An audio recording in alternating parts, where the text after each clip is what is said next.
The escape pod hurtled through Xylon's atmosphere, its heat shield glowing red-hot as it plummeted towards the alien world's surface. Inside, Lieutenant Ethan Reeves gripped the safety harness, his knuckles white with tension. The mission to establish first contact with the Axylonians had gone terribly wrong, and now he was the sole survivor of the Earth expedition.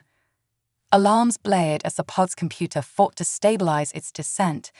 Ethan's heart raced, adrenaline surging through his veins. He had trained for this, but nothing could truly prepare him for the reality of crash landing on an alien planet. With a bone-jarring impact, the pod slammed into the ground. Ethan's head snapped forward, then back against the headrest. For a moment, everything went black. When Ethan regained consciousness, the first thing he noticed was the eerie silence. The alarms had stopped, replaced by the soft hiss of escaping gases and the ping of cooling metal. He fumbled with the harness release, his fingers clumsy in his thick gloves. Finally free, Ethan stumbled to the emergency hatch and yanked the release lever. With a whoosh of equalizing pressure, the hatch swung open, revealing a world bathed in the soft purple light of an alien sun. Ethan stepped out onto the soft, spongy ground, his boots sinking slightly into the moss-like vegetation. The air was thick and humid, filled with unfamiliar scents. Strange, bioluminescent plants dotted the landscape, pulsing with gentle light. "Hello," Ethan called out, his voice sounding small and insignificant in the vast alien wilderness. "Is anyone there?" As if in response, a rustling sound came from a nearby cluster of tall, reed-like plants. Ethan tensed, his hand instinctively moving to the emergency blaster at his hip. He held his breath as the rustling grew louder. Suddenly, a figure emerged from the alien foliage. Ethan gasped, his eyes widening in amazement. Before him stood a being unlike anything he had ever seen. The alien was roughly humanoid in shape, but that's where the similarities ended.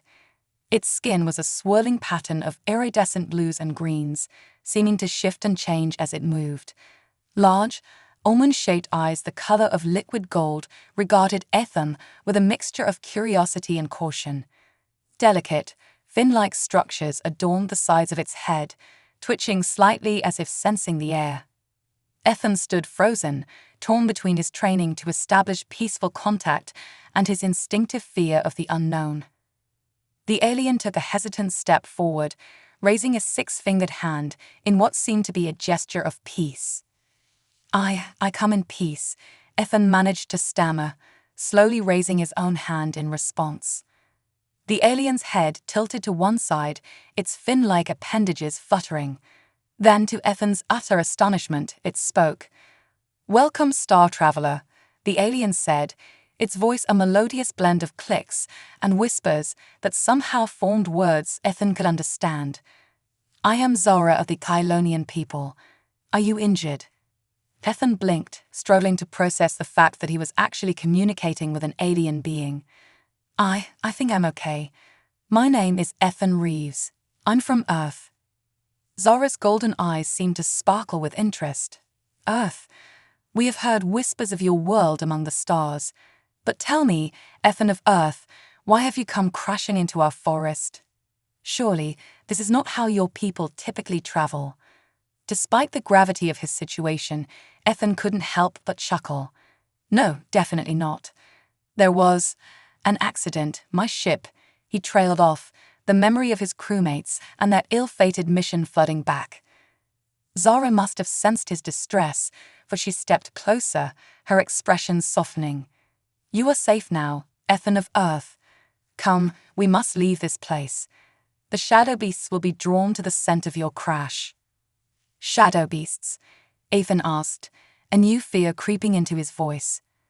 As if on cue, a low, rumbling growl echoed through the forest. Zora's fins flattened against her head, and she grabbed Ethan's arm with surprising strength. "We must go, now," she hissed, pulling him away from the crash site. Ethan didn't argue.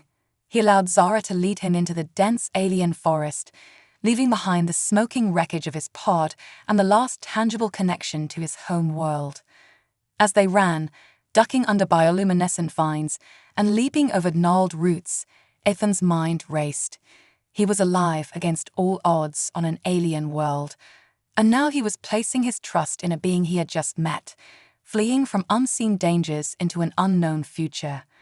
The sound of pursuit grew louder behind them. Ethan risked a glance over his shoulder and immediately wished he hadn't. A massive, shadowy form was crushing through the underbrush, its multiple eyes glowing with predatory hunger. "Zara," Ethan gasped. "It's gaining on us." The Xylonian's grip on his arm tightened. "Almost there," she panted. "Trust me." They burst through a curtain of glowing vines and found themselves at the base of an enormous tree. Its trunk was easily the size of a skyscraper, with bioluminescent patterns swirling across its bark. Zara pressed her hand against a specific pattern, and to Ethan's amazement, a hidden door slid open in the trunk. Without hesitation, she pulled him inside, and the door sealed shut behind them, just as the shadow beast's roar reached a deafening crescendo. Inside, Ethan found himself in a small, organic-looking chamber, lit by the same bioluminescent material he had seen outside. He leaned against the wall, trying to catch his breath. "Thank you," he managed between gulps of air. "You saved my life."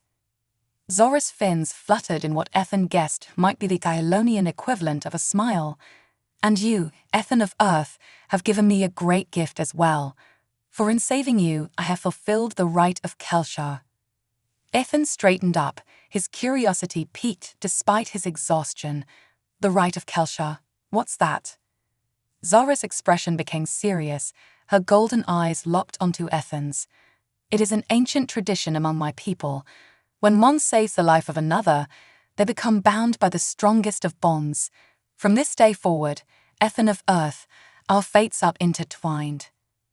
As Ethan stood there, still trying to process everything that had happened, he had no idea just how prophetic Zara's words would prove to be. His adventure on Cylon was only just beginning, and the true nature of the bond he now shared with Zara would soon test everything he thought he knew about himself and his place in the universe. As the echoes of the Shadow Beast's roars faded, Ethan found himself following Zara deeper into the heart of the massive tree. The interior was a marvel of organic architecture, with twisting corridors that seemed to pulse with life and chambers that opened and closed like giant flowers. "This is incredible," Ethan breathed, his earlier fear giving way to wonder. "Is this where you live?" Zara's fins rippled in what Ethan was beginning to recognize as amusement. "This is Arborea, the great city tree of my people. Thousands of Xylonians call it home." As they emerged into a vast central chamber, Ethan's jaw dropped. The space was easily the size of a football stadium, with multiple levels connected by spiraling bridges. Cylonians of various sizes and shimmering color patterns moved about their daily lives, some flying between levels on gossamer wings that seemed to materialize and disappear at will. "It's beautiful," Ethan said, his voice filled with awe. Zara led him to a small alcove where a group of elder Cylonians sat in a circle, their skin patterns more muted but no less mesmerizing. As Zara approached, they looked up, their golden eyes widening at the sight of Ethan. "Elders," Zara said, bowing slightly. "I bring before you Ethan of Earth, a star traveler whose life I have saved in fulfillment of the rite of Kelshar." The eldest of the group, his skin a swirl of deep blues and greens, leaned forward. "Is this true, Ethan of Earth? Has Zara saved your life?" Ethan nodded, still somewhat overwhelmed. "Yes, she saved me from a shadow beast, I think it was called." A ripple of excited whispers passed through the group of elders.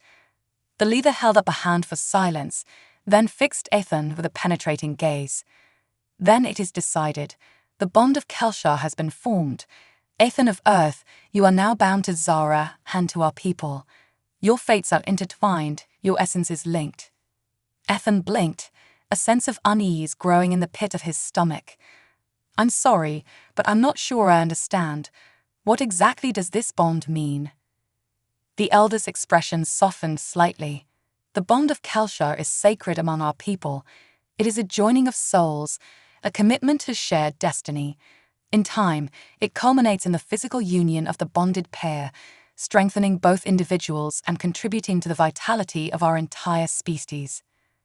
Ethan's eyes widened as the implications sank in. Physical union, you mean reproduction? Zara stepped forward, her fins fluttering nervously. It is our way, Ethan. The mixing of essences between different species brings strength and new possibilities to our people. It is considered the highest honor. Ethan's mind reeled. He had come to Cylon as an explorer, an ambassador for Earth. Now he was being told that he was expected to mate with an alien. It was too much to process. I need some air, Ethan stammered, backing away from the group. Zara reached out to him, concern evident in her golden eyes. Ethan, please, I know this must be overwhelming for you. Let me explain. But Ethan had already turned and fled, his heart pounding as he ran blindly through the twisting corridors of Arborea. He didn't stop until he found himself on a high balcony, overlooking the vast alien forest below. As he leaned against the railing, trying to catch his breath, Ethan's mind raced. He had been trained to expect the unexpected on alien worlds, but nothing could have prepared him for this. He was millions of light years from home, the sole survivor of his mission, and now he was being told that he was bound by alien customs to what? Become the mate of a being he had just met. Ethan's thoughts were interrupted by a soft voice behind him. I'm sorry, Ethan. I should have explained things more clearly from the beginning. He turned to see Zara standing there, her expression a mixture of concern and regret. Despite his confusion and fear, Ethan couldn't help but be struck by her alien beauty. It's not your fault, Ethan sighed. It's just, on Earth, we do things differently. We don't have rituals that bind people together like this, especially not between different species. Zara moved to stand beside him, her gaze fixed on the horizon. Tell me about Earth, Ethan. Help me understand your world. For the next hour, Ethan found himself opening up to Zara. He told her about Earth's diverse cultures, its complex history of both conflict and cooperation. He explained human concepts of love, marriage, and personal choice. As he spoke, Ethan began to see his own world through new eyes. He realized how strange and arbitrary some human customs might seem to an outsider. Your world sounds fascinating, Zara said when he had finished. So much diversity, so many choices. It must be overwhelming at times. Ethan nodded. It can be, but that's also what makes it beautiful. The freedom to choose our own paths, to make our own mistakes and learn from them. Zara was quiet for a moment, her fins rippling thoughtfully. I understand now why the bond of Kelsha seems so strange to you. But Ethan, please understand that among my people, it is not a constraint but a gift. It is a chance for two souls to grow together, to explore the universe as one. As Ethan looked into Zara's earnest golden eyes, he felt something shift inside him.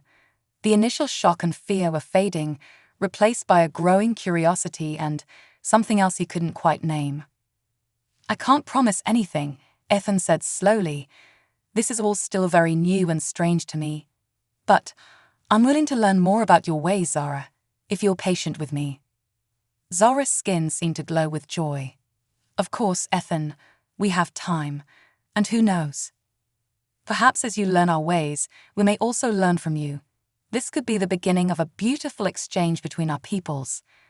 As they stood there, watching the alien sun set over the forest of Cylon, Ethan felt a strange sense of peace settle over him.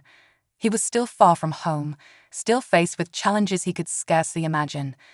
But for the first time since crash landing on this alien world, he felt a spark of hope for the future.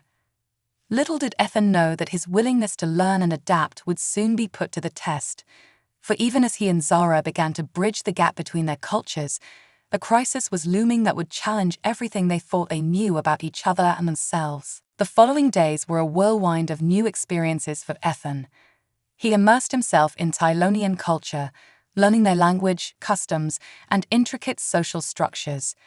Zara was a patient teacher, guiding him through the complexities of her world with gentle humor and unwavering support. As Ethan's understanding grew, so did his admiration for the Cylonians.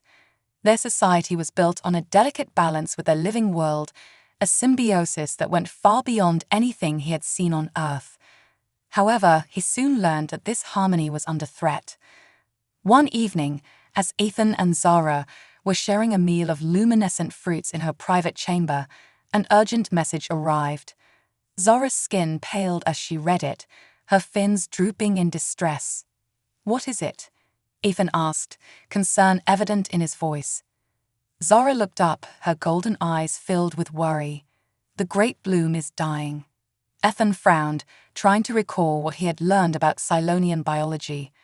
"The great bloom, that's the massive flower that regulates your planet's atmosphere, right?" Zara nodded. "Yes, and so much more. It's the heart of our world, Ethan. Without it, Xylon will become uninhabitable within a matter of weeks." Ethan felt a chill run down his spine. What can be done? "The elders believe that the bloom's decline is due to a rare cosmic event," Zara explained. "A convergence of energies that occurs only once every 1,000 years. To save the bloom, we need to harvest crystals from the forbidden caves and use them to redirect these energies." "That sounds dangerous," Ethan said, noting the fear in Zara's voice. "It is," she confirmed. "The forbidden caves are home to creatures far worse than the shadow beasts. No one who has entered has ever returned, but we have no choice. Without the crystals, our world is doomed." Ethan stood up, a sense of determination filling him. "Then we'll go together. My people have experience with cave exploration and dangerous environments. Maybe I can help." Zara's eyes widened. "Ethan, no, you don't understand the dangers. This isn't your fight." "It is now," Ethan said firmly. "Zara, you saved my life. You've welcomed me into your world. Let me help save it." After a moment of hesitation, Zara nodded, her fins fluttering with a mixture of gratitude and concern. "Very well, we leave at first light." The journey to the Forbidden Caves was arduous. Ethan and Zara traveled for days through dense jungles and across vast plains of swaying, bioluminescent grass.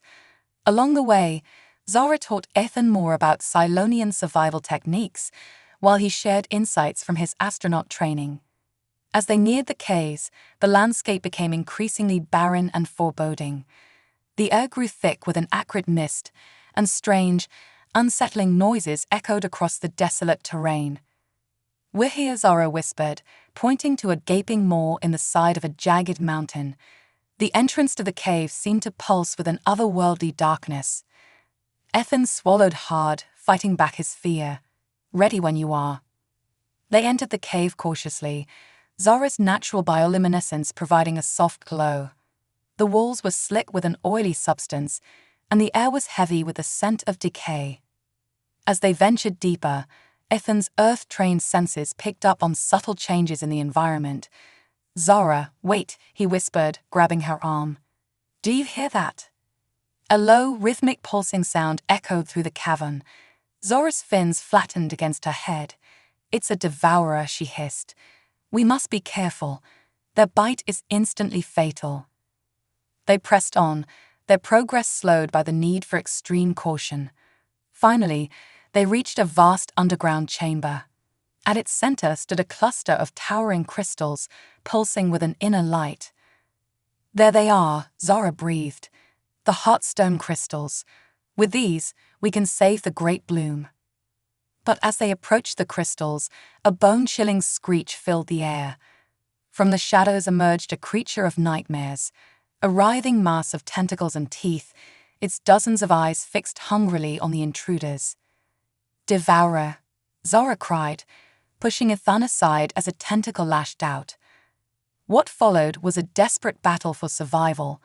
Ethan and Zara moved in perfect synchronization, their bond allowing them to anticipate each other's moves. Ethan's combat training came into play as he dodged and weaved, drawing the creature's attention, while Zara used her knowledge of Cylonian biology to target its weak points. In a final daring move, Ethan used himself as bait, allowing the devourer to chase him towards the crystal cluster. At the last moment, he dove aside, and the creature crashed into the crystals. There was a blinding flash of light, and the devourer let out a final agonized shriek before dissolving into nothingness. Panting heavily, Ethan and Zara surveyed the aftermath. Several of the heartstone crystals had been damaged in the fight, but enough remained intact to complete their mission. As they carefully gathered the precious crystals, Ethan felt a newfound respect for Zara and her people. They had faced unimaginable danger together and emerged victorious. "We did it," Ethan said, a weary smile on his face. Zara's skin shimmered with relief and gratitude. "Yes, we did. Ethan, thank you. You risked everything for a world that isn't even your own." Ethan met her gaze, feeling the strength of their bond more powerfully than ever before. "Maybe not by birth," he said softly, "but it's becoming my world too."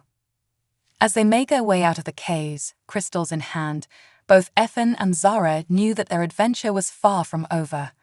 The race to save the Great Bloom had only just begun, and with it, the true test of their growing bond. The journey back to Arborea was fraught with challenges, but Ethan and Zara's newfound synchronicity saw them through. They navigated treacherous terrain, evaded predators, and battled exhaustion, all while safeguarding their precious cargo of heartstone crystals. As they traveled, Ethan found himself opening up to Zara in ways he never had with anyone before. He shared stories of his life on Earth, his dreams of exploring the stars, and the loneliness he'd often felt even among his own kind. In turn, Zara revealed the intricacies of Cylonian society, the beauty of their traditions, and her own doubts about living up to her people's expectations. One night, as they rested beneath the bioluminescent canopy of a giant fern, Ethan noticed Zara's skin pulsing with an unusual pattern. "Are you all right?" he asked, concern evident in his voice. Zara's fins fluttered nervously. I'm experiencing the beginning stages of the Kelshar bond," she admitted. "My body is preparing for the possibility of union." Ethan felt a flutter in his own chest, a mixture of excitement and apprehension. "Oh," he said softly, I'm not sure what to say." Zara reached out, her hand hovering just above Ethan's. "You don't need to say anything. I know this is all still very new to you. I don't expect." But Ethan surprised himself by closing the distance, taking Zara's hand in his own. The touch sent a shiver through both of them, a spark of connection that went beyond the physical. "I may not fully understand the Kelshar bond," Ethan said, his voice low and earnest, "but I do know that I care for you, Zara, more than I ever thought possible." Zara's skin rippled with a kaleidoscope of colors, her golden eyes shining with emotion. "And I care for you, Ethan of Earth. Whatever happens, know that our bond is real and true." The moment was interrupted by a distant roar, reminding them of the dangers that still lurked. They reluctantly parted, but something had shifted between them. The possibility of a deeper connection now hung in the air, tantalizing and full of potential. As they neared Arborea, signs of the Great Bloom's decline became increasingly evident. The once vibrant forest was dulling, leaves drooping and bioluminescence flickering weakly. Ethan could sense Zara's growing distress through their strengthening bond. "We'll make it in time," he reassured her, squeezing her hand. "We have to." They arrived at Arborea to find the city tree in a state of barely controlled panic. Cylonians rushed about, preparing for the worst while hoping for salvation. The elders greeted Ethan and Zara with a mixture of relief and urgency. "You've returned, praise the ancestors," the lead elder said, his voice wary but hopeful. "Do you have the crystals?" Zara presented their hard-won prize, the heartstone crystals glowing softly in the fading light of the Great Bloom. A ripple of hope passed through the gathered crowd. "Now we must act quickly," another elder announced. "The ritual to redirect the cosmic energies must begin at once." What followed was a flurry of activity as the Cylonians prepared for the complex ceremony. Ethan found himself swept up in the preparations, following Zara's lead and helping wherever he could. Despite the gravity of the situation, he couldn't help but feel a sense of belonging among these alien beings who had become so dear to him. As night fell, the ritual began. Ethan stood with Zara at the heart of a vast ceremonial circle, surrounded by chanting Xylonians. The heartstone crystals were arranged in an intricate pattern, pulsing with energy. "What do we do now?" Ethan whispered to Zara. "We channel the energy," she replied, her voice tight with concentration. "Our bond, Ethan. It's the key. We must open ourselves to each other completely." Ethan nodded, pushing aside his lingering doubts. He took Zara's hands in his, closing his eyes and focusing on the connection between them. He could feel the Kalshar bond thrumming with power, a bridge not just between their bodies, but their very souls. As the chanting reached a crescendo, Ethan felt a surge of energy unlike anything he'd ever experienced. It flowed through him, through Zara, and into the heartstone crystals. The air crackled with power, and a beam of pure light shot from the crystals into the sky. For a moment, everything seemed to hang in perfect balance. Then, with a sound like 1,000 bells ringing at once, the energy dispersed. The light faded, and an expectant hush fell over the gathering. Slowly, almost imperceptibly at first, color began to return to the forest. Leaves straightened, flowers unfurled, and the air itself seemed to pulse with renewed life. A cheer went up from the Atsalonians as they realized the great bloom had been saved. Ethan opened his eyes to find Zara looking at him with an expression of wonder and deep affection. Without thinking, he pulled her close, their foreheads touching as they basked in the joy of their shared victory. "We did it," Ethan breathed, a smile spreading across his face. "No," Zara corrected gently, her fins quivering with emotion. "We did it. Together." As the celebration erupted around them, Ethan realized that something fundamental had changed. He was no longer just a visitor to this alien world. Through his bond with Zara, through the trials they have faced together, he had become a part of it. But even as he reveled in this newfound sense of belonging, a nagging thought tugged at the back of Ethan's mind. What about Earth? His mission, his duty to his own people. The joy of the moment was tempered by the knowledge that soon he would have to make a choice that would change the course of his life forever. For now, though, Ethan pushed those thoughts aside. He held Zara close, allowing himself to fully embrace the connection they shared. Whatever challenges lay ahead, they would face them together. In the days following the Great Bloom's revival, Ethan found himself caught between two worlds. The Atsalonians hailed him as a hero, and he was welcomed into their society with open arms. His bond with Zara deepened, their connection growing stronger with each passing day. Yet, as the initial euphoria faded, the reality of his situation began to weigh heavily on him. One morning, as Ethan and Zara were tending to a garden of iridescent flowers in Arborea, a familiar beeping sound cut through the air. Ethan's heart leaped into his throat as he recognized the emergency beacon from his crashed pod. "What is that sound?" Zara asked, her fins twitching with curiosity. Ethan's hands trembled as he extracted the small device from his pocket. It's a signal from my people. They found me." The implications hung heavy in the air between them. Zara's skin dimmed, her golden eyes filling with a mix of understanding and sorrow. "You're going to leave, aren't you?" Ethan's chest tightened. I don't know. Zara, I have a duty to my people, to my mission." But he reached out, taking her hand in his. "But I found something here I never expected. With you." Zara squeezed his hand, her touch sending a familiar warmth through their bond. "I understand, Ethan. Your world needs you, just as you once told me that ours wasn't your fight. But you chose to help us anyway." The next few days were a whirlwind of activity and emotion. A rescue ship from Earth entered Xylon's orbit, and Ethan found himself acting as an impromptu ambassador, facilitating first contact between humans and Xylonians. The human delegation was amazed by the alien world and its inhabitants, eager to establish diplomatic relations. But for Ethan, every moment was bittersweet. He threw himself into the role of mediator, hoping to build a lasting bridge between the two species. All the while, the countdown to the rescue ship's departure loomed over him. The night before the ship was set to leave, Ethan stood on the highest branch of Arborea, gazing up at the stars. He felt Zara's presence before he saw her, their bond humming with shared emotion. "Have you made your decision?" Zara asked softly, coming to stand beside him. Ethan sighed, his heart heavy. "I don't know how to choose, Zara. Earth is my home, my duty. But you've become my home too." Zara's skin shimmered with a pattern Ethan had come to recognize as deep affection. "The Kelshar bond doesn't demand that we be together always, Ethan. It's a connection of souls that transcends physical distance." "But the physical union," Ethan said, voicing the thought that had been nagging at him. "Isn't that an essential part of the bond?" Zara's fins fluttered in what Ethan now knew was her equivalent of a sad smile. "It is traditional, yes.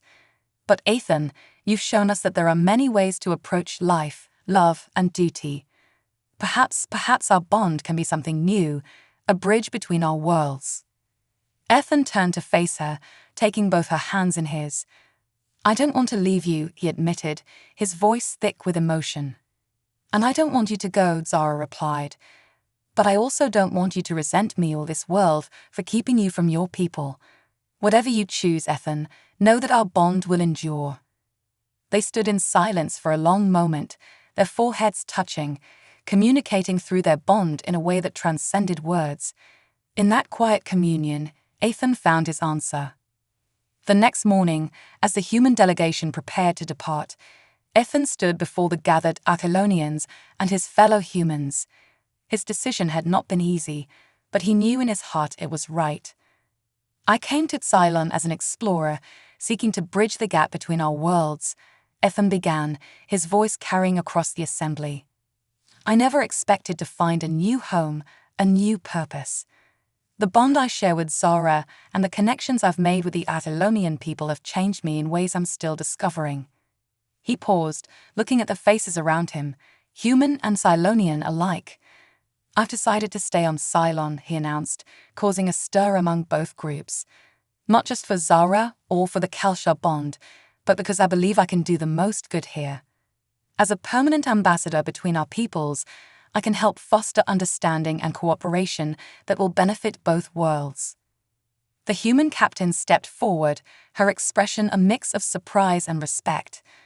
"Are you sure about this, Reeves? It's a big decision." Ethan nodded, feeling Zara's quiet support through their bond. "I'm sure, Captain. Earth will always be my first home, but Cylon is my home now too. And I believe this is where I'm meant to be." As the implications of his decision sank in, Ethan felt a weight lift from his shoulders. He knew the path ahead wouldn't be easy. There would be challenges, misunderstandings, and moments of doubt.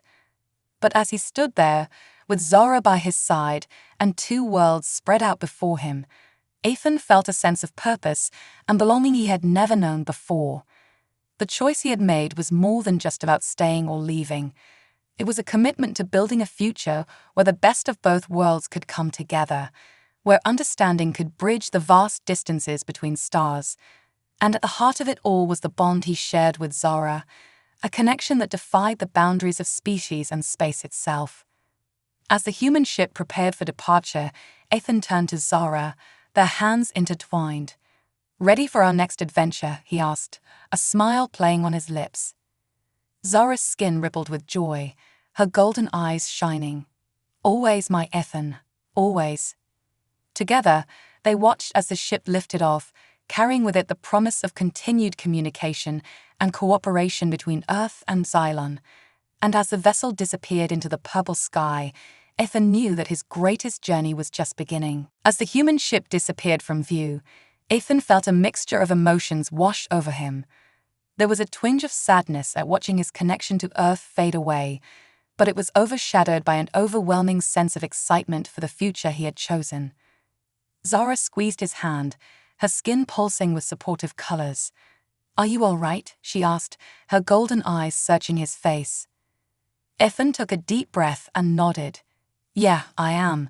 It's just, a lot to process, but I know this is where I'm meant to be." The following weeks were a whirlwind of activity as Ethan settled into his new role as ambassador. He worked tirelessly to establish communication protocols between Earth and Xylon, set up cultural exchange programs, and navigate the complex web of interspecies diplomacy. One evening, as Ethan was poring over a set of trade agreements in his new living quarters within Arborea, Zara entered, her fins twitching with excitement. "Ethan, come quickly. There's something you need to see," she said, tugging at his arm. Curious, Ethan followed her through the twisting corridors of the city tree until they emerged onto a high balcony. What he saw took his breath away. Spread out before them was a vast clearing that hadn't been there before. In its center stood a structure that seamlessly blended Earth architecture with Xylonian organic design. It was an embassy complex, but unlike anything Ethan had ever seen. "Is that?" Ethan started, his voice filled with wonder. Zara nodded, her skin shimmering with pride. "It's the new Earth Xylon Cooperative Center. The elders approved its construction as a symbol of our growing alliance. And," she paused, her fins fluttering nervously, "they want us to be its first directors." Ethan turned to her, his eyes wide. "Us? Together?" "Yes," Zara said softly. "They believe our bond makes us uniquely qualified to bridge the gap between our peoples, but only if you want to, of course." Ethan felt a surge of emotion through their bond. Without hesitation, he pulled Zara close, pressing his forehead to hers in the Xylonian gesture of affection he had come to cherish. "There's nothing I want more," he whispered. The next few months were a blur of preparations as they readied the center for its grand opening. Ethan and Zara worked side by side, their complementary skills and deepening bond allowing them to overcome every obstacle. As dignitaries from both Earth and Xylon gathered for the opening ceremony, Ethan found himself standing before the assembled crowd, Zara at his side.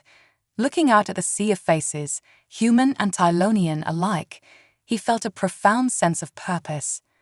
"Today," Ethan began, his voice carrying across the hushed gathering, "we celebrate more than just the opening of a building. We celebrate the beginning of a new era of cooperation and understanding between our worlds." He glanced at Zara, drawing strength from her presence. "When I first came to Xylon, I was lost, alone, and afraid. But through the compassion and wisdom of the Xylonian people, and especially through my bond with Zara, I found a new home and a new purpose." Zara stepped forward, her melodious voice joining Ethan's.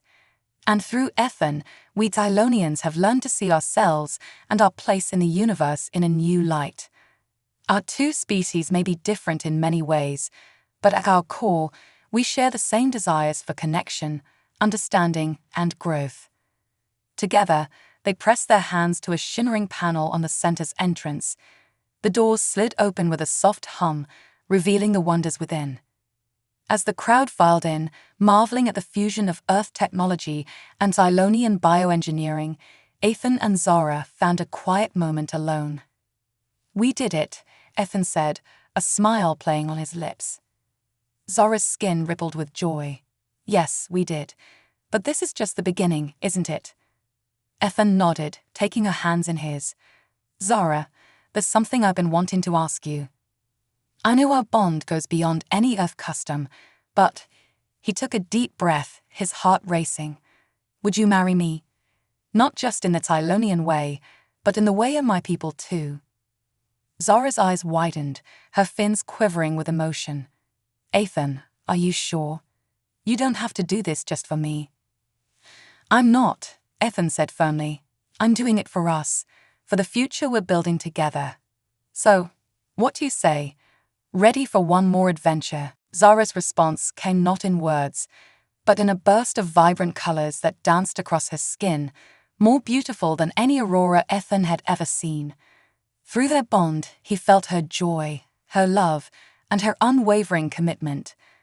As they sealed their agreement with a kiss, a human gesture Zara had come to appreciate, Ethan marveled at the journey that had brought him to this moment. From a lost astronaut to a bridge between worlds, he had found his true calling, and his true love in the most unexpected of places. The road ahead would not be easy. There would be challenges to face, misunderstandings to overcome, and new frontiers to explore. But with Zara by his side and their bond growing stronger each day, Ethan knew they could face anything the universe threw their way.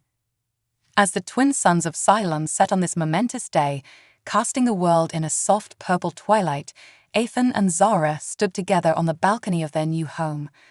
They gazed out at the thriving city tree of Arborea, at the shimmering lights of the cooperative center below, and at the stars above that no longer seemed so distant or unreachable. In that quiet moment, surrounded by the beauty of two worlds coming together, Ethan realized that his greatest adventure was just beginning, and he couldn't wait to see where it would lead.